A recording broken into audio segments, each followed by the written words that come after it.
किधर कोटा से होके जाएंगे?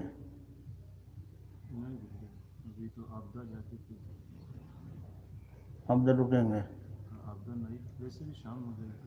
हाँ, सुबह क्या कवर करना आसान हो जाता है, सुबह निकलेंगे तो सुबह ठीक ठीक।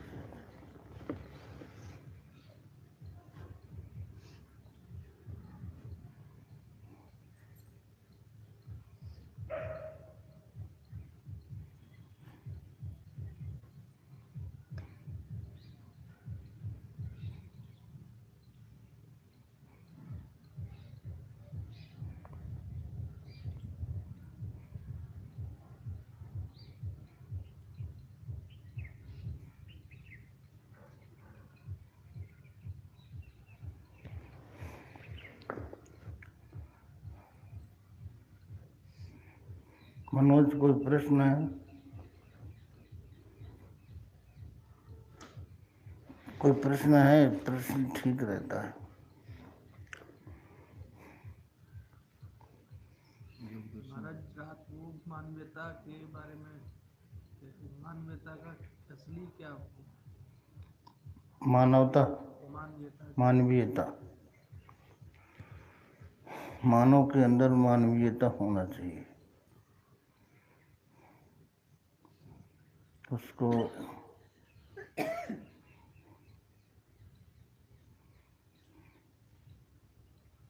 मानवीयता से ही मानव जीवन का मूल्य बढ़ता है। जिसके अंदर जितनी अधिक मानवीयता होगी, उसका जीवन उतना ही मूल्यवान होगा और वह ईश्वर की कृपा के उतना ही करीब होगा।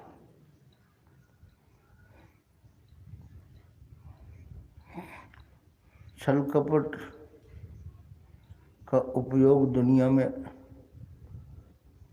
लोग करते ही रहते हैं।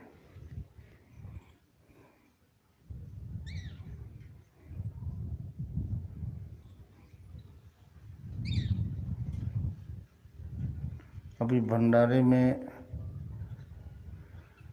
कितने लोग आए जो केवल कल्याण के लिए है।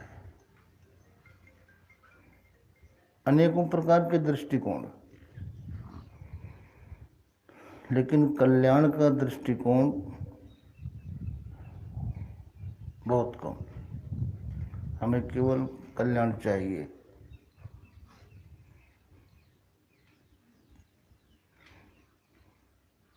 एक बार बुद्ध से एक राजकुमार ने पूछा कि भगवान, आपके कितने शिष्य मुक्त हो गए और कितने मुक्ति मार्ग में चल रहे हैं? बुद्ध समझ गए, जबकि चलने वाले बहुत।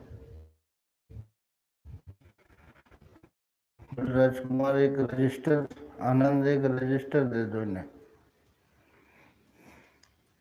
अभी शाम को इसको भर के ले आओ, फिर हम उत्तर दे देंगे।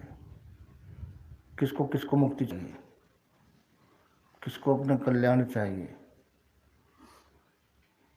शाम को राजकुमार ने वो कोरा रजिस्टर जैसे ले गया तो वैसे ही आगे रख दिया।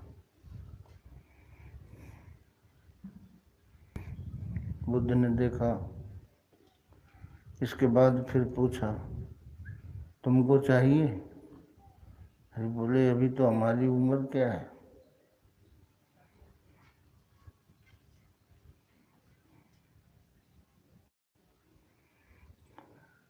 तैयार वो भी नहीं हुआ। तो बोले, यहाँ जितने भी आते हैं अपने सांसारिक समस्याओं का समाधान पाने के लिए आते हैं, लेकिन उसके लिए भी हमें एक बात बताते हैं कि आप जो भी काम करो ध्यानपूर्वक करो।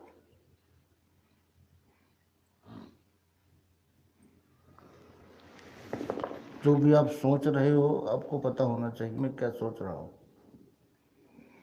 और इसका परिणाम क्या है।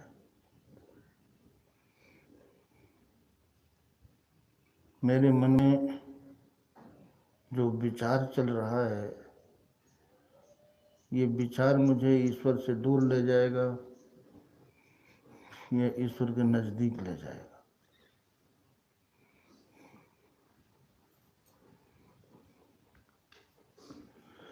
मेरा आचरण ईश्वर के करीब ले जाएगा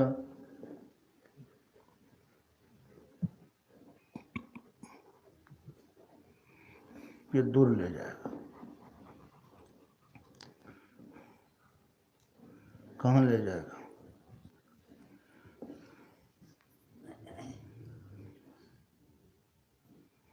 इन दो बातों को तो हम याद रख सकते हैं, हमेशा होश में रखें। हमें पता होना चाहिए कि हम क्या कर रहे हैं, हमारे मन में क्या विचार चल रहा है, लेकिन ये पता नहीं रहता। हम मानव जीवन को मूल्यवान तभी बना सकते हैं जब हमें इन दो चीज़ों पर पता हो, हमारी सजग दृष्टि हो इन पर। हर महापुरुष ने अपनी भाषा में अच्छी बातें समाज में फैलाई। भगवान कृष्ण का काल जो था वो संस्कृत का काल था।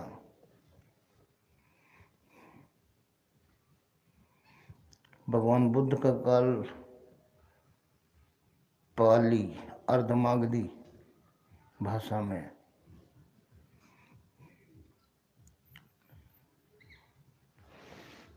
तो संस्कृत में भगवान कृष्ण ने समझाया। उन्होंने बताया कि अर्जुन, द्वैभूत सर्गे लोके अस्मिन् दैव आसुरेव च। संसार में मनुष्य दो प्रकार का होता है, एक देवताओं जैसा, एक असुरों जैसा। जो देवताओं जैसा है उसके अंदर मानवीयता कूट कूट के भरी होती है। जितने भी दैवी गुण हैं ईश्वर को अनुकूल करने वाले,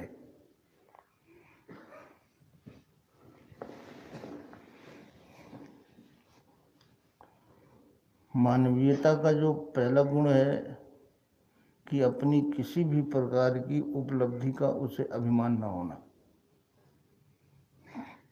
क्यों? उसको वास्तविक दृष्टि मिली हुई है। ऐसा नहीं कि अभिमान, वास्तविक दृष्टि जब मिलती है कुछ नहीं है, इसका उपयोग क्या है, जो हमारे पास है इसका उपयोग क्या है।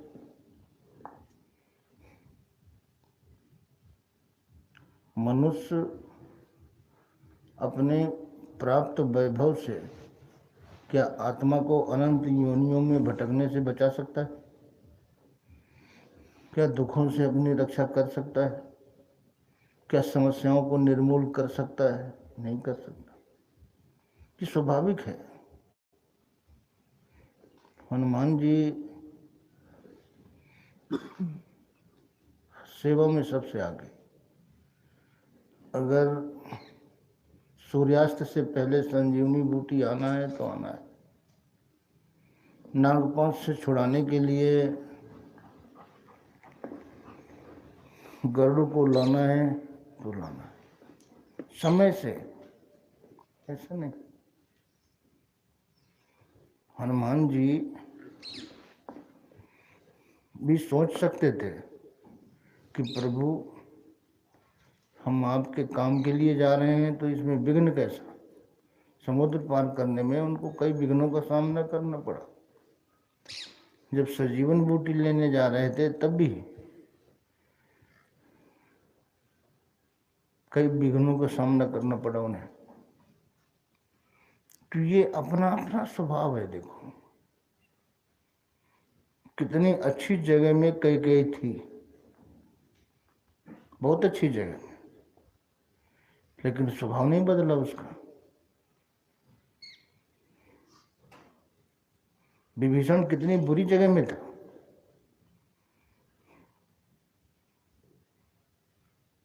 फिर भी अच्छे विचार हमेशा उसके पास थे। उस माहौल का विभीषण पर कोई असर नहीं हुआ। हम ये कह रहे हैं ना कि जितने आश्रम में आए, किसी ने दिखावे के लिए सेवा किया, किसी ने मन से सेवा किया, कल्याण की कामना से किया, किसी ने अपनी कामनाओं की पूर्ति के लिए किया। दृष्टिकोण अलग अलग और अपने अपने दृष्टिकोण से मनुष्य को परिणाम भी मिलता है। भगवान कृष्ण ने कहा कि देवता नाम की कोई चीज नहीं है, लेकिन मनुष्य की श्रद्धा जहाँ भी झुकती है उस श्रद्धा को मैं स्थिर करता हूँ और फल भी मैं देता हूँ। अर्जुन, वो फल भी नष्ट हो जाता और फल को भोगने वाला भी नष्ट हो जाता। कौनते प्रति जानिए न मैं भक्त प्रणश्यति। अर्जुन, तू निश्चय पूर्वक जान, मेरे भक्त का कभी विनाश नहीं होता है।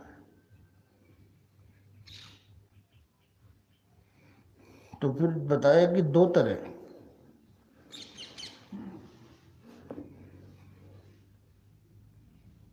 तरह से होता है ये, दैवी संपत्ति और आसुरी संपत्ति। दो प्रकार की संपत्ति से दो प्रकार के मनुष्य का निर्माण होता है। दैवी संपत्ति विमोक्षाय निबंध है आसुरी मता। आसुरी संपत्ति बंधन में बांधती है, रिश्तों के बंधन में, मोह के बंधन में, दुख के बंधन में, समस्याओं के बंधन में, बंधन ही बंधन, हजारों प्रकार के।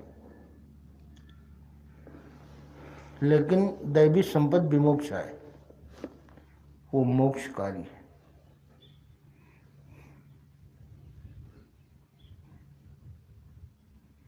किसी को आप डांट रहे हो और खूब जानते हो कि उसकी गलती नहीं है, फिर भी वो शांत है, तो क्या कहते हो? बड़ा अच्छा स्वभाव है, बहुत समझदार है।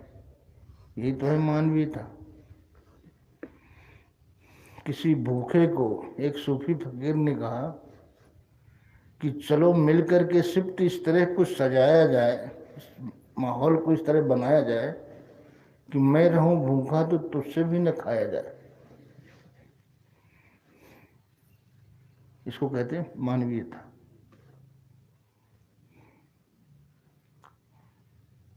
लेकिन ये तो हो गई बीज बोने वाली बात। इससे हमें आत्मबल, देखिए आत्मबल, जो हमारे दोष हैं, जितने दोषों को आप जीतते चले जाओगे, जितने भी दोष हैं एक एक दोष को जीतते चले जाओगे, उतना ही आत्मबल आपको मिलता चला जाएगा, वो बढ़ता चला जाएगा।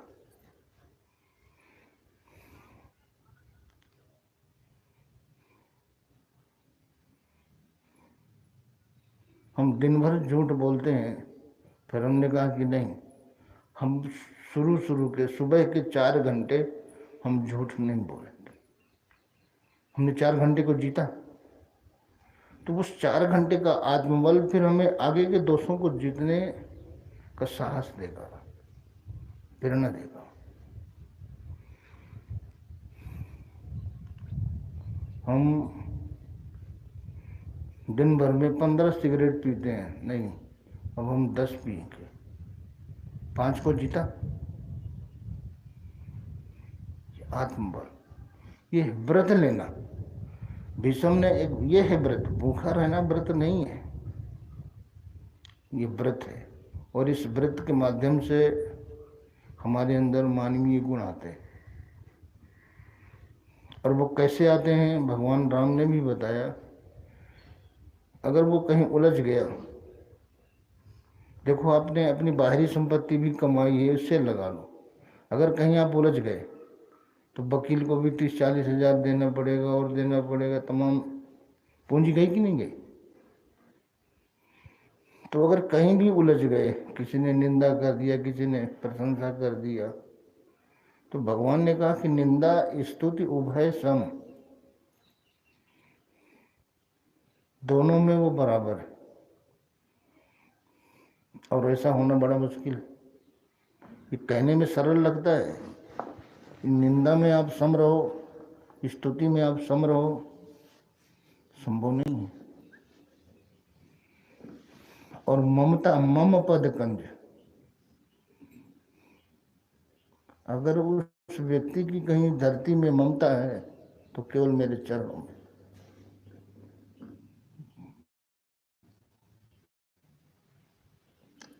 और वो ऐसा जिसने कर लिया, भगवान राम ने कहा कि वो सज्जन है, ते सज्जन मम प्राण प्रिय।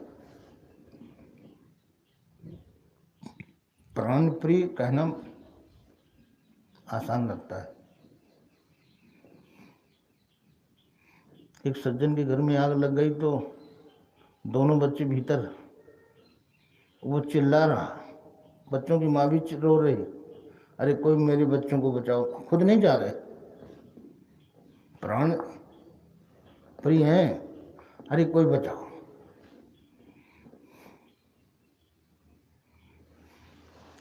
फिर एक दयालु आदमी कंबल भिगो के ऊपर लपेट के, बड़ा कंबल अंदर गया, कंबल लपेट लो फिर आग का असर नहीं होता। दोनों बच्चों को अगल बगल दबा के छिपा के,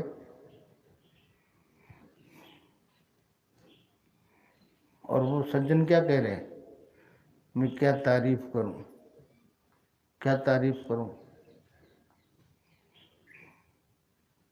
मेरे पास शब्द नहीं। आदमी इतना ही तो करता है।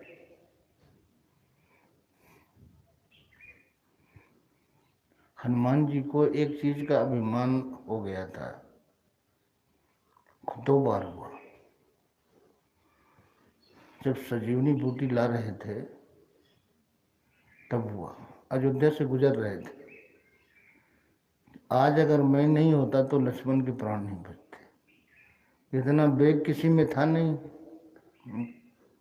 पवन तनय बल पवन समान, तो उसी समय भरत का बाण लग गया। जो विचार ये चल रहा था, मतलब वो भाव से गिर जाता है साधक। जहाँ ये विचार आता है वो भाव से गिर जाता है, भरत का बाण लग जाता है। जो भाव हमारा ईश्वर से जुड़ा था वो भाव टूट जाता है।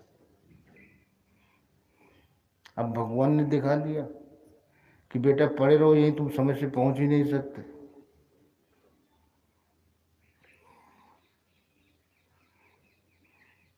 जमीन में गिर गए, लेकिन पहाड़ को नहीं गिरने दिया। राम राम का स्मरण किया तो भरत गए, बोले मैं भगवान की किसी काम नहीं आ सका,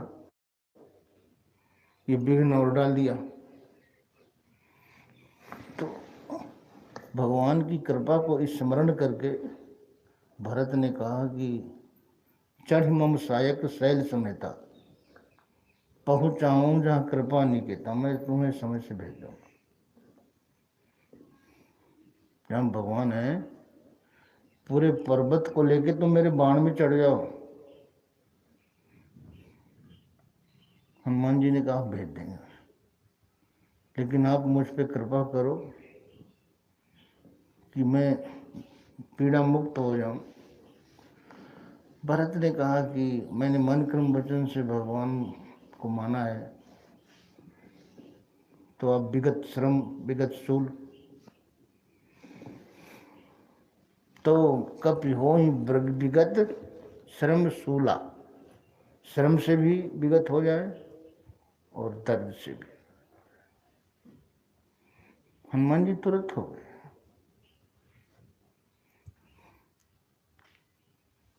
तो कहा मैं आपकी कृपा से बाण के समान ही जाऊंगा, और गए, पहुंच भी गए। दूसरा, जब नागपाश में भगवान बंधे थे, गरुड़ के पास गए, किसी ने कहा नहीं। ये मानवीयता के गुण हम बता रहे हैं। हनुमान जी को केवल इतना आदेश था कि आप सीता का पता लगाओ। अब देखो वहाँ हनुमान जी गए, देखा वहाँ सब कुछ, बोले मेरे प्रभु को मेहनत करनी पड़ेगी। तो ये जितना शस्त्रागार है उसको नष्ट किया, सेना को नष्ट किया, जो वैभव था मेरे मालिक झोपड़ी में रहे और ये सोने की लंका में, उसे नष्ट किया। सोने की लंका खत्म कर दी। जैसे मेरे मालिक झोपड़ी में रहते ना, तुम भी रहो। हाँ, तो वहाँ गरुड़ ने कहा हनुमान जी तुम चलो, हम आ रहे हैं। बोले अरे, वो गरुड़ से कहा कि आप मेरी पीठ पे बैठ जाओ, मैं तुरंत। बोले नहीं, इसकी ज़रूरत नहीं है, तुम चलो। तो मन में सोच रहे थे मेरे से पहले कैसे पहुंचेंगे, मैं तो अभी ये गया। हनुमान जी चल भी दिए, और जब वहां जाके देखा तो गरुड़ इलाज कर रहे थे।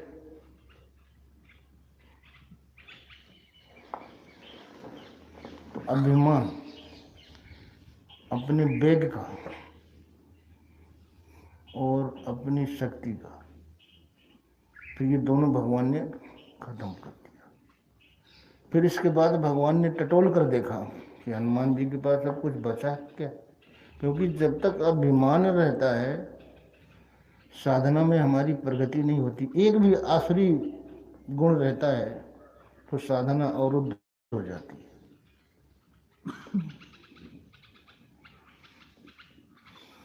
तो भगवान ने कहा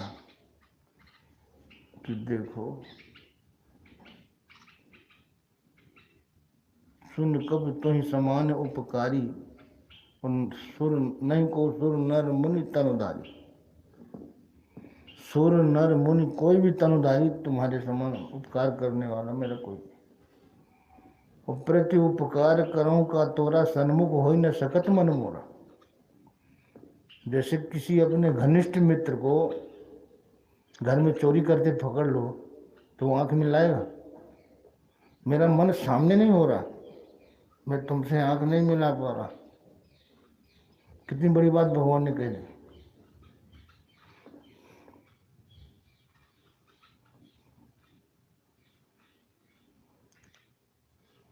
तो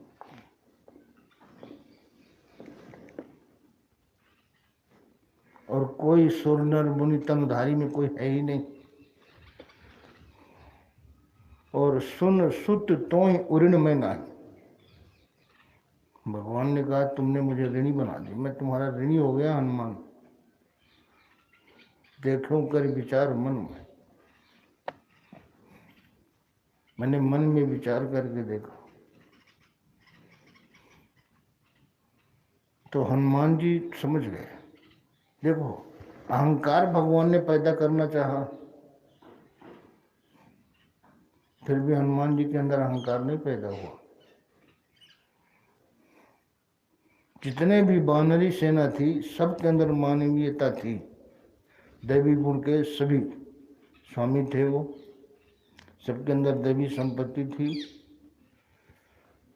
लेकिन हनुमान जी के अंदर विशेष, क्योंकि भगवान ने उनको विचलित करना चाहा हर तरह से, वो विचलित नहीं हुए। और लंबे लौट गए कि प्रभु शाखा मरकर कौन बढ़ाई, शाखा ते शाखा चढ़ जाई। बंधन है, हम इधर उधर पेड़ों में उछलते कूदते रहते हैं। तो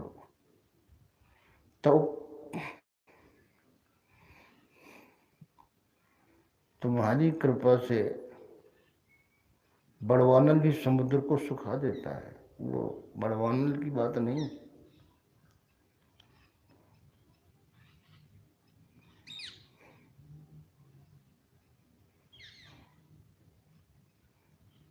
तो भगवान फिर पड़े हैं, कहे बोले नहीं हनुमान जी उठो, हाथ पकड़ के उठा रहे फिर भी नहीं उठ रहे। फिर भगवान सिर पे हाथ फेर रहे, कोई बात नहीं, तुम जैसा कहते हो वो ठीक है। प्रभु कर पंकज कब कर शीशा, मगन सुदशा देख गौरी से। भगवान का सिर हाथ हनुमान जी के सिर पे प्रभुकर पंकज कपिकर शीशा।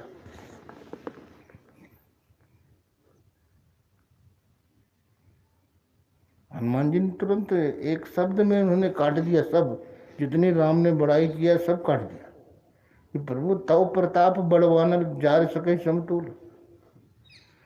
आपके प्रताप से ये बड़वाना लगनी छोटी सी पूरे समुद्र को जला सकती।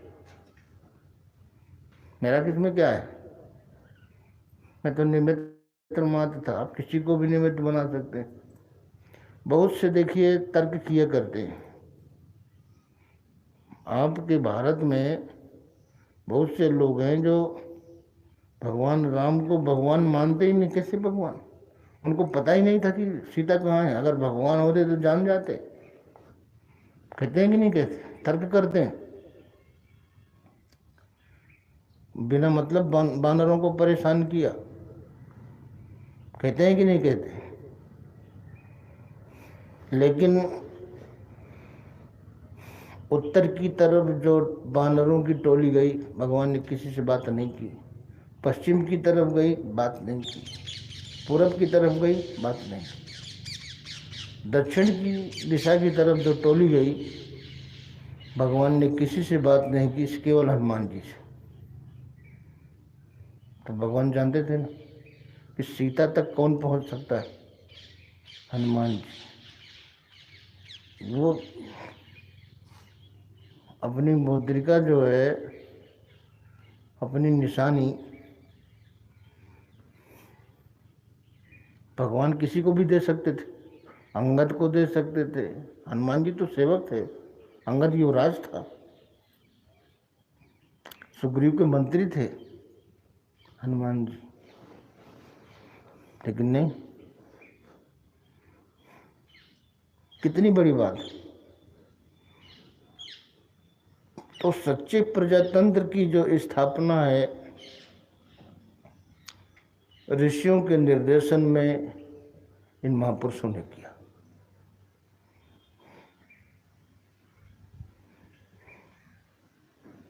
कभी भी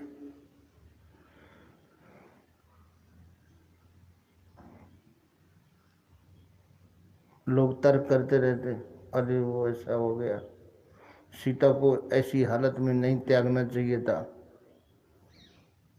लोगों को उकसाते हैं, भावनाओं को भड़काते हैं, लेकिन दूसरा पक्ष नहीं देखा। जैसे कहें ना, अरे उस समय भेदभाव करते थे, वो द्रोणाचार्य ने एक शूद्र को नहीं शिक्षा दिया, एकलव्य को नहीं दिया, लेकिन दूसरा पक्ष भूल जाते हैं ना कि उन्होंने अपने लड़के को उतना योग्य नहीं बनाया जितना अर्जुन को बनाया। ऐसा कोई करके तो दिखाए। तो आदमी की आदत होती है। जब भगवान घूम रहे थे तो इसको नहीं देखा, देखो ये दृश्य देखने की क्षमता शायद उनमें नहीं है, ये देखना नहीं चाहते। उस समय के प्रतिनिधि रात में घूमते थे कि जनता के अंदर भावना क्या है। और धोबी कह रहा था अपनी पत्नी से, उसको पीट रहा था, चल तू जहाँ रही वहाँ जा, मैं राम नहीं हूँ जो दूसरे के यहाँ रही सीता को फिर रख लूँ। जबकि सीता निर्दोष थी, अग्नि परीक्षा दे चुकी थी हजारों लाखों लोगों के सामने। लेकिन वो आए, लक्ष्मण से कहा, लक्ष्मण तुम रथ तैयार करो और सीता को ले जाकर के वाल्मीकि आश्रम में छोड़ो। एक साथ कितना काम किया उन्होंने। वो सीता को इतना चाहते थे कि जिसने उसका स्पर्श किया उस वंश को मिटा दिया। अगर किसी को पता चल जाए हमारी पत्नी को वो ले गया है और बीच में नदी आ रही है, वो नदी में पुल नहीं बनवा सकता, कौन झंझट।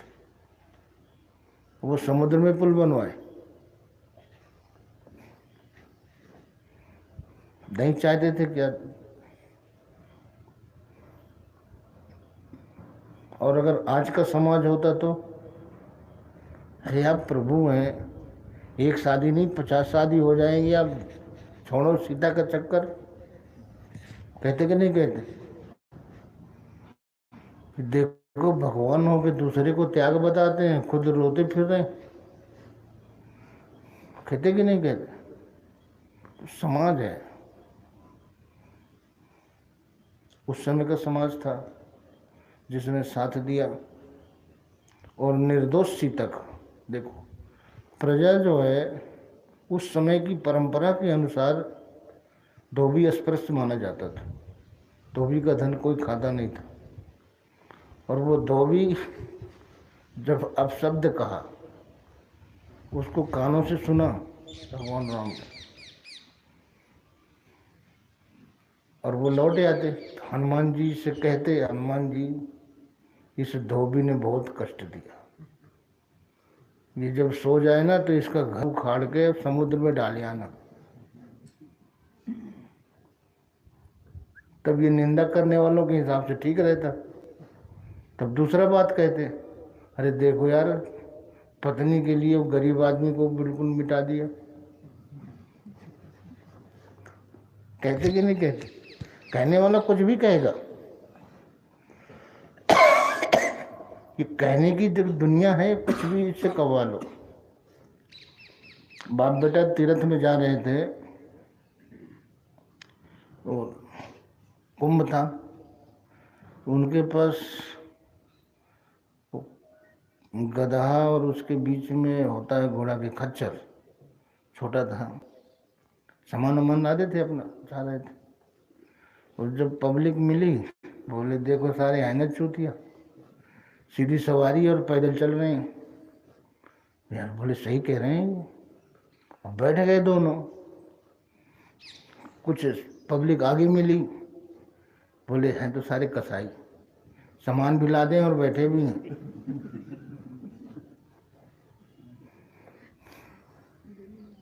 देख लो समाज की बात। तो बाप तो देखो हर विधा से बाप बच्चे को सुखी देखना चाहता है। तो बाप ने कहा ठीक है तू बैठा रहे, और हम तो बहुत सुख देख लिए हैं, तो दुखी मत रहे। अब फिर आगे जब जनता मिली, बोले यार देखो बूढ़ा बाप पैदल चल रहा है, जवान लड़का चल बैठा है, घोर कलयुग।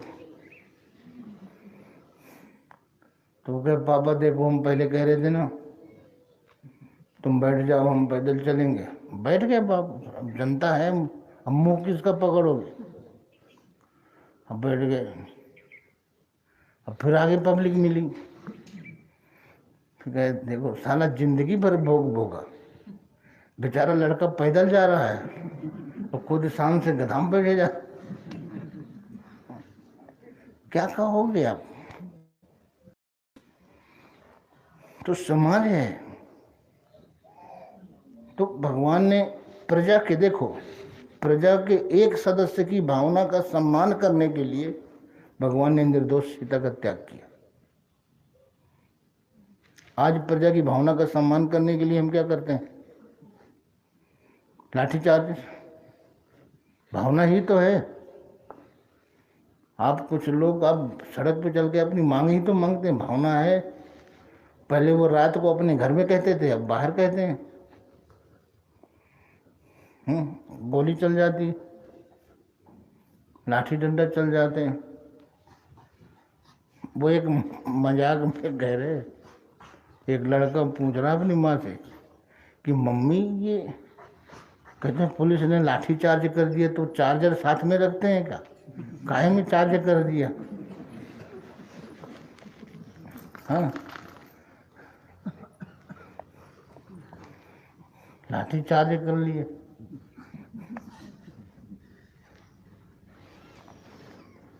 तो ऐसे ही है, आदमी जो है फिर 12 साल तक माता सीता वाल्मीकि आश्रम में रहे। लवकुश 12 साल के हो गए थे। जब सीता को छोड़ करके लक्ष्मण जाने लगे तो सीता ने बुलाया, बोले देखो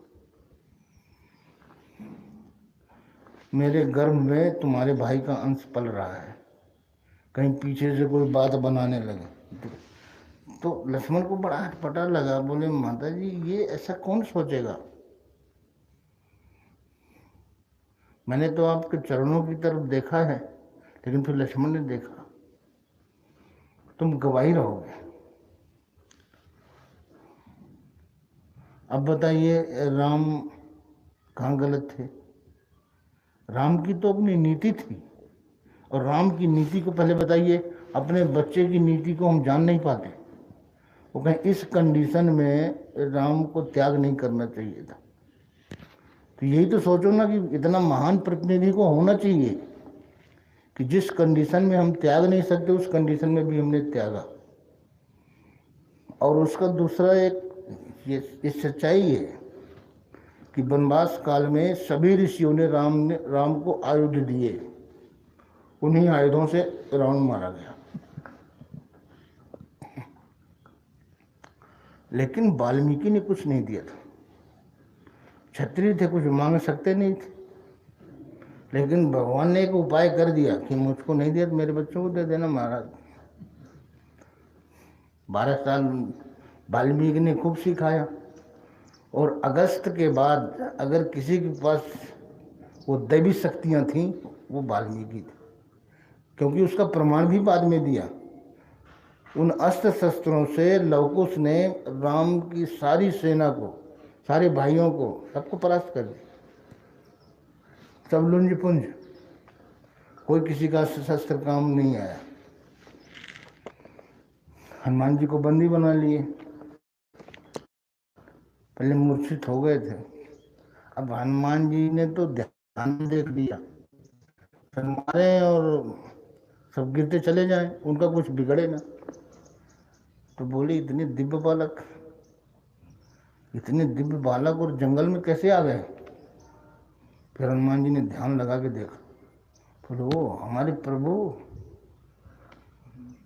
अब इनसे क्या लड़े हम? फिर वो खड़े हो गए, बांध लिया, बोले अच्छा रहा, एक बंदर मिल गया, इसे रोज खेले करेंगे। वो कहें क्यों कुछ खाओगे? बोले भूख तो लगी, खिलाया पिलाया।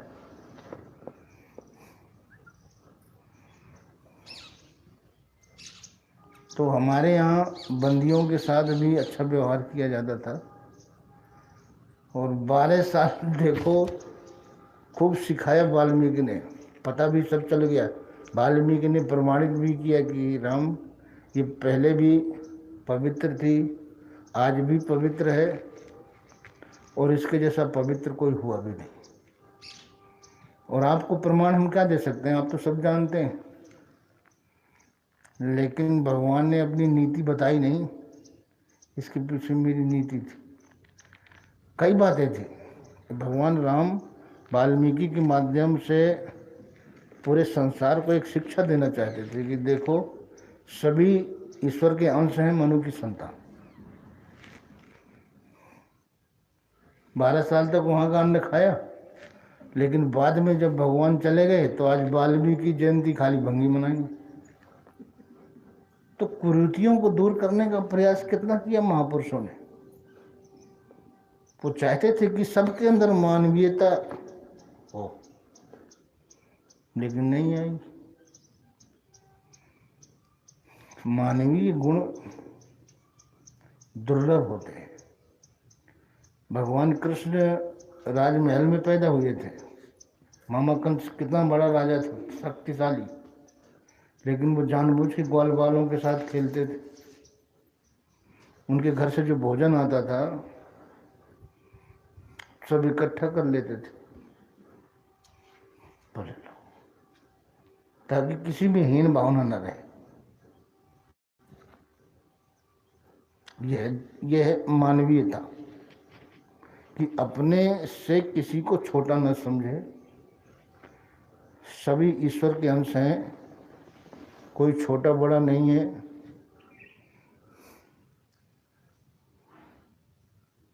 तो कबीरा गर्व न कीजिए, ऊंचा देख निवास, आजकल भूमि लेटना ऊपर जामे घास। कबीरा गर्व न कीजिए, देख न हंसिए कोई, अजहू नाव समुद्र में न जाने का हो। आज भी हमारी नाव किनारे थोड़े लगी, कल उससे भी ज़्यादा दुर्गति में हम पहुंच सकते हैं। हमें पता ही नहीं, अपने संस्कारों को देखने की क्षमता नहीं आई हमारे अंदर, और ये क्षमता हमारे अंदर होना चाहिए। और यही इसी में क्षमता है, जिसने अपने अंदर मानवीय गुणों को संचित कर लिया है, उसके अंदर वो क्षमता है जो वो सारी चीज़ों को देख लेता है। लेकिन ऐसा नहीं। अब आदमी का देखो जितना स्तर है ना, उतने तो देखेंगे, और उससे आगे कैसे देखेंगे। महापुरुष तो चाहता है कि एक ही दिन में सम्मुक्त हो जाओ दुखों से, लेकिन फिर यहाँ से हटने के बाद अपने अपने स्वभाव में बरतेंगे। प्रसाद भी मिलता है ना, तो फिर अपनी तरफ नहीं, अपने को तो मिल गया, दूसरे को कम ज़्यादा तो नहीं मिला।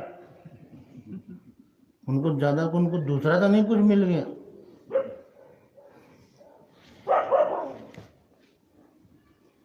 मानसिकता की बात है। अभी धीरे धीरे देखो, ये सारी मानसिकताएं विदा होती हैं, एक दिन में नहीं विदा होती, धीरे धीरे विदा होती। और फिर हनुमान जी की तरह उसका भाव हो जाता है। इतने बड़े महान योद्धा को एक तुच्छ व्यक्ति के हाथ से बांधा जाना, तो मोह, उसने स्पष्ट कहा हनुमान जी ने कि मोह नहीं बांधे कर लाजा, कीन चाहो निज प्रभु कर काज। आपको एक चीज सबको समझना चाहिए, दो क्षेत्र हैं, ईश्वर का क्षेत्र और माया का क्षेत्र, संघर्ष दोनों में। आप संसार में संघर्ष करते हो, संघर्ष करने के बाद जो हासिल होता है दुख का कारण बनता है। और वास्तविकता जानना है ना, तो जेलों में चले जाओ, सजाएं काट रहे हैं ना, लातन की लत कचरी खा रहे हैं, किसके लिए? भोगों के लिए। क्या भगवान को पाने के लिए, अपने जीवन को दुख मुक्त करने के लिए इतना कष्ट उठाने को तैयार है कोई? लेकिन भोगों को पाने के लिए। अस्पताल में घायल पड़े, देखे हो, बोले क्या है? अरे वो पापा का वो हो गया था, थोड़ा सा बेइज्जती हो गई थी, अब इज्जत बन रही। वो पापा बीच में छोड़ के विदा हो जाएंगे, भोग तो हम अकेले रहे, है कि नहीं है? जब भी जो भी देखो, जहाँ भी देखो, केवल संसार के लिए हम घायल पड़े हैं, संसार के लिए सजा काट रहे हैं, भगवान के लिए नहीं। और सवेरे से लगे हैं, चाय पी लिया, किसी को तो गुड़ खाने को भी नहीं मिलता, गुड़ खा पानी पिया। और भगवान तो अपने भक्त को सवेरे से ले दूध पी ले, भजन कर चुपचाप। हाँ, फिर भी नहीं, वो तो भाई ठीक, जेल जाएंगे कायदे से। हाँ?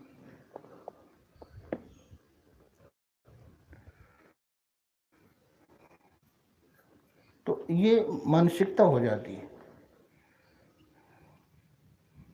मान ये जो है, सूरदास ने यही तो कहा कि प्रभु मेरी मूर्खता तो देखो, मोशन कौन कुटिल खल कामी, जिन तन दियो ताहि बिसरायो, ऐसो नमक हरामी, भरी भरी उदर विषय को धायो, सूकर कुकर गामी, हरि भगतन तज हरि विमुखन की, निस्दिन करत गुलामी।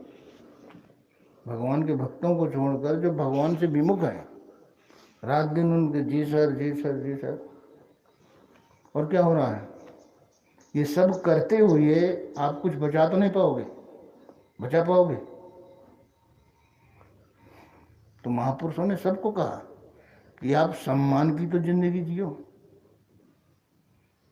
सबको सम्मान की जिंदगी जीने का अधिकार है। ईश्वर ने सबको अधिकार दिया, समय दिया, सुंदर मानव तन दिया। अब इस मनुष्य शरीर से यही रावण का वरदान मांगना है। ये ऐसा नहीं है। कहा प्रभु हम काहू के मरहि न मारे, बानर मनुज जात दुई बारे। मनुष्य केवल मानव तन ही एक ऐसा है, केवल मानव तन का काफी नहीं है। बानर, बानर जो है वो दैवी संपत्ति है। ये मानवीय गुण, मानवीयता की पराकाष्ठा। खाली मानव से हम जो विकार हैं, ये काम क्रोध लोभ मोह मद मत्सर, बपुष ब्रह्मांड सुप्रवृत्ति लंका। ये शरीर जो है एक व्यवस्थित ब्रह्मांड है, इसमें वृत्ति ही लंका है।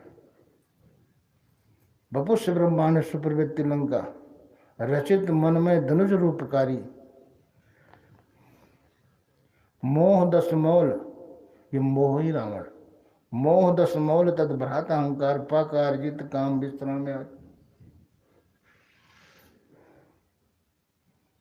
अभी बताओ, अगर कोई बाहर 10 सिर होते, 20 हाथ होते, तो कभी जिंदगी में रावण करवट लेके सो पाता? ज्यादा नीचे वाले सिर के तो चकनाचूर हो जाता। ये छोटे छोटे सिर थोड़े थे बच्चों के, वो कैलाश पर्वत उठाने वाली हाथ से। ये एक हाथ मोड़ने में तो दिक्कत आती है, रात भर में शून्य हो जाता। वो 20 हाथ कैसे संभालता रहो?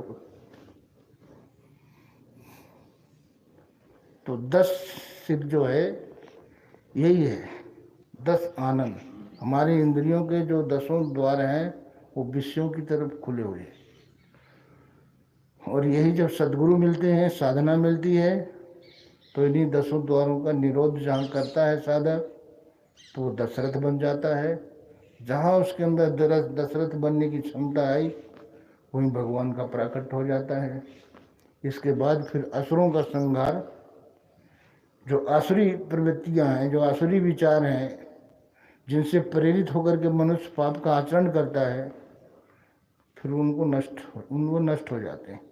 इसी को भगवान कृष्ण ने कहा कि अर्जुन, मेरा जन्म और कर्म अलौकिक है, इन आँखों से देखा ही नहीं जा सकता। जन्म कर्म च मैं दिव्य में एवं एवं वेति तत्वतः त्यक्त्या देहम पुनर्जन्म नैत मामेत स्वर्जुन। मेरा जन्म भी अलौकिक है और कर्म भी अलौकिक। कर्म क्या? परित्राणाय साधूनाम विनाशाय च दुष्कृताम। जिससे प्रेरित होकर के आप दूषित कर्म करते हो, उनका विनाश करते हैं। राम ने शुरू कर दिया, कृष्ण ने शुरू कर दिया बचपन से। हाँ, छकड़ा गया मार दिया, पूतना गई मार दिया, शुरू से। जहाँ आपके अंदर प्रादुर्भाव हुआ, तो जो विकार आपको भजन में नहीं बैठने देते हैं, फिर वो काम वो करते रहते हैं। आप भजन में शांति से बैठो, और जब तक अंदर हैं तो उथल पुथल मचाते रहेंगे। तो अपने स्वभाव में नहीं बरतना है। भगवान से रोज प्रार्थना करो कि प्रभु, ये विषयों में रंगा रंग जो है वो आपकी तरफ नहीं जा रहा, इसको अपने रंग में रंग दीजिए, भक्ति के रंग में रंग दीजिए। तो विषयों के रंग में रंगे हुए मन को भक्ति के रंग में रंगना है, जिसके लिए मीरा ने भी प्रार्थना किया कि नहीं किया? श्याम पिया मोरी रंग दे चुनरिया, लाल न रंगाऊं मैं हरी न रंगाऊं, अपने ही रंग में रंग दे चुनरिया। ये नहीं कि फिर आगे चल के कोई मिले भड़का दिया, फिर हम भड़क गए। हाँ, ऐसा रंग कि रंग नहीं छूटे, कि धोबिया धोए चाहे सारी उमरिया। ये नहीं थोड़ा सा किया, पता चल गया, अच्छा वहाँ गए, अरे हम तो परसों से जा रहे हैं, कुछ नहीं, तुरंत दिमाग गड़बड़ हो गया कि नहीं? ऐसा रंग हो। तो जब तक ये भोगों का रंग चढ़ा हुआ है, तब तक वो समझ में नहीं आता। धीरे धीरे जब भगवान का रंग, भक्ति का रंग चढ़ने लगता है, कबीर ऐसा है, कबीर भी यही बात कही, लाली मेरे लाल की जित देखूं तित लाल, और लाली देखन मैं चली तो मैं भी हो गई लाल। हाँ? जब तक वो नहीं होगी ना तब तक दुखों से और जन्म मृत्यु से छुटकारा भी नहीं है, वो होना ही पड़ेगा। आप में से कोई भी केवल सुभाष का नाम लेके, चंद्रशेखर का नाम लेके, भगत सिंह का नाम लेके देश को आज़ाद नहीं करा सकते। वो सब बन के ही तो करा सकते हो। बनना पड़ेगा कि नाम लेके काम चल जाएगा, जय हो जिंदाबाद, इससे काम चलेगा नहीं।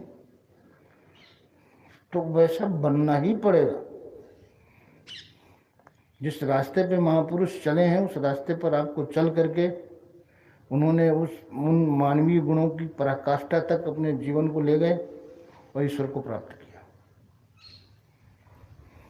और ये एक दिन में नहीं होता है। अगर समझ आपकी काम कर गई, हम देखा करते हैं जैसे घर में मुख्यमंत्री आ रहे हैं, प्रधानमंत्री आ रहे हैं तो कितनी खुशी होती। अब इतनी खुशी जब महात्मा के आने से हो जाए तो समझना चाहिए कि बैलेंस कुछ बराबर हुआ। अभी बराबर हुआ, फिर आधे ज़्यादा होने लगेगा इधर वाला।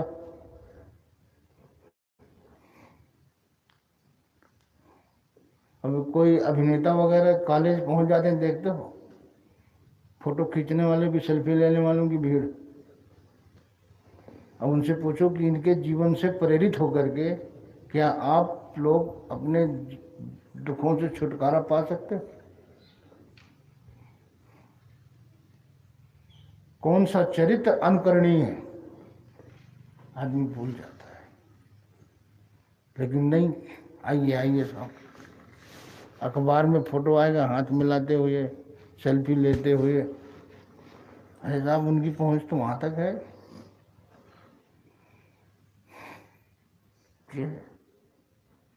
लेकिन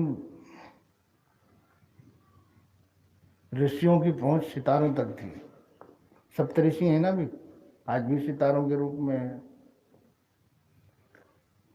तो ध्रुव ने यही अपनी माँ से कहा था कि माँ, आज मुझे बेइज्जती करके पिता की गोदी से उतार दिया, सिंहासन से उतार दिया, बहुत बेइज्जती। बोले बेटा, कल कोई राजा चढ़ाई कर दे तो ये छूट जाएगा, लेकिन एक पद ऐसा है जो कभी छूटता ही नहीं, और उस पद को पाने की प्रेरणा माँ से मिली। माँ का भी नाम अमर है।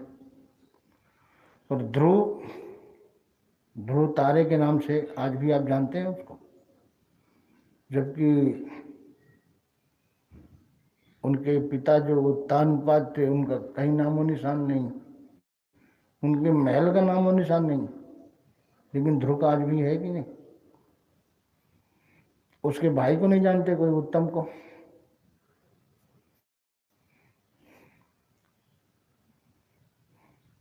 और उसी के लिए उसको गोद से हटाया गया। तो वो बड़ा पद है। और हमको आदमी जो है, ये माँ बाप को चाहिए अपने बच्चों के लिए एक रास्ता तो तैयार करें। हमें इस रास्ते पे चलाना है कि बुढ़ापे में हमें सम्मान से दो रोटी मिलती। संसार में कहीं ऐसा स्कूल नहीं, हम स्वयं उसके मास्टर हैं। हमें स्वयं वो दिशा देनी होगी। और रोज थोड़ा थोड़ा करके धीरे धीरे धीरे धीरे, देखिए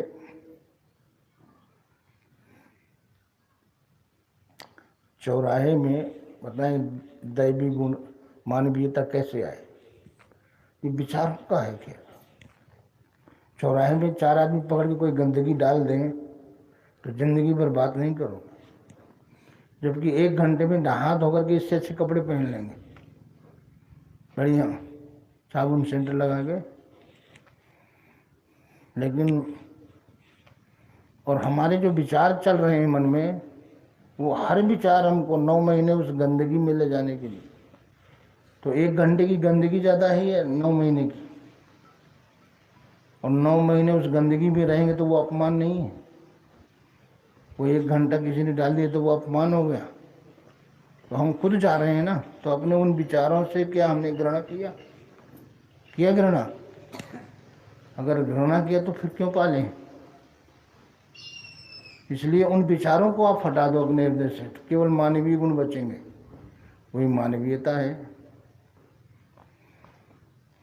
और ये मानवीय गुण सिमिट सिमिट जल भरई तलावा जिम सद्गुण सज्जन पहिया, उन्हीं को सद्गुण कहा गया।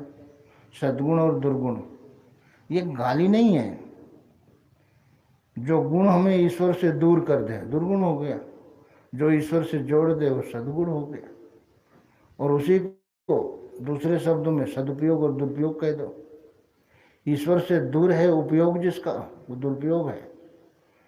और ईश्वर के निकट उसके साथ ही जिस जीवन का उपयोग है, मन का उपयोग है, वो सदुपयोग है। तो सिमट सिमट जल भरई तलावा जिम सद्गुण सज्जन पहियावा। जैसे छोटी छोटी बूंदें बरसती हैं, फिर वो थोड़ा पतली धारा बनती है, फिर पतली पतली धारा मोटी धारा बन के और तालाब को लबालब भर देती है कि नहीं? इसी तरह से एक एक बूंद कहीं से भी मिलता है, उसको हृदय में रखते जाओ। एक दिन आपका हृदय सद्गुणों से लबालब भर जाए और उसी दिन परमात्मा का साक्षात्कार हो जाए। प्रसाद दो।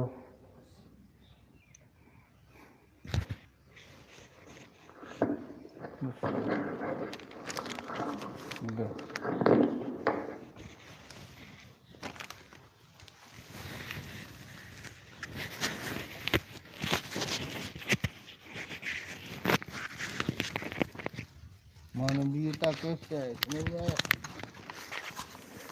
कितना मानवीयता कैसे है समझ में कितना आ गया?